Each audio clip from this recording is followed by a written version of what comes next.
Natutuwa lang ako dito sa ano. Upuan to dito pag magme-makeup tayo dito. Di ba ang ganda oh? O, di ba? Kahit nandito tayo sa loob ng ano, ng banyo, ang ganda ng pailaw, di ba? Oh.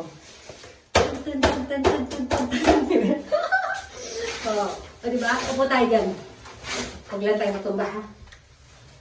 Oh, di ba? Oh, i-post mo yan. Oh, di ba? O, sige. Higa natin kung katawan natin. Kapit lang tayo. Ayan. Oh, di ba? Oh. Oh, taas ganito pa. Ayan. Ayan. Oh. Ano ba? Ayan. O, di ba? Ganyan, oh. Oh, ganyan lang. Oh. Oh, ganyan. Tago natin yung ano natin. Wala tayong pedicure kasi. Ayan, oh. Kailangan pahirapan mo yung sarili mo, guys. Kapit ka ganyan.